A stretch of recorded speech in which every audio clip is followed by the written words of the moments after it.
ದಿನಾಂಕ 25 ಆಗಸ್ಟ್ 2024ರಂದು ಚಿಕ್ಕಮಗಳೂರಿನಲ್ಲಿ ಅಮ್ಮನ ಮಡಿಲು ಕಲೆ, ಸಾಹಿತ್ಯ, ಶೈಕ್ಷಣಿಕ, ಸಾಂಸ್ಕೃತಿಕ ಸೇವಾ trust registered Chikkamagaluru Shrimati KC. Harinakshi ಸಂಸ್ಥಾಪಕ ಅಧ್ಯಕ್ಷರು, ಅಮ್ಮನ ಮಡಿಲು ಸೇವಾ ಟ್ರಸ್ಟ್ ಚಿಕ್ಕಮಗಳೂರು ಇವರ ವತಿಯಿಂದ ರಾಜ್ಯಮಟ್ಟದ ಲಕ್ಷ್ಮೀಶ ಕವಿ ಪ್ರಶಸ್ತಿ ಪ್ರದಾನ ಸಮಾರಂಭವನ್ನು ಹಾಗೂ ಶ್ರಾವಣ ಸಂಗೀತ ಗಾನಯಾನ 2024ರ ಕಾರ್ಯಕ್ರಮವನ್ನು ಹಮ್ಮಿಕೊಳ್ಳಲಾಗಿತ್ತು.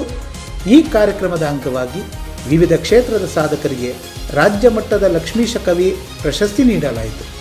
ಇದರೊಂದಿಗೆ ವೇದಿಕೆ ಕಾರ್ಯಕ್ರಮ, ಭರತನಾಟ್ಯ ಮತ್ತು ವಿಶೇಷ ಆಹ್ವಾನಿತರು ಹಾಗೂ ಅತಿಥಿಗಳು, ಪ್ರಶಸ್ತಿ ಪುರಸ್ಕೃತರು, ಕರ್ನಾಟಕ ರಾಜ್ಯದಾದ್ಯಂತ ಹಲವಾರು ಹವ್ಯಾಸಿ ಗಾಯಕ ಗಾಯಕಿಯರು ಪಾಲ್ಗೊಂಡು ಲಕ್ಷ್ಮೀಶ ಕವಿ ಪ್ರಶಸ್ತಿಗೆ ಭಾಜನರಾಗಿ ಕಾರ್ಯಕ್ರಮವನ್ನು ಯಶಸ್ವಿಗೊಳಿಸಿದರು.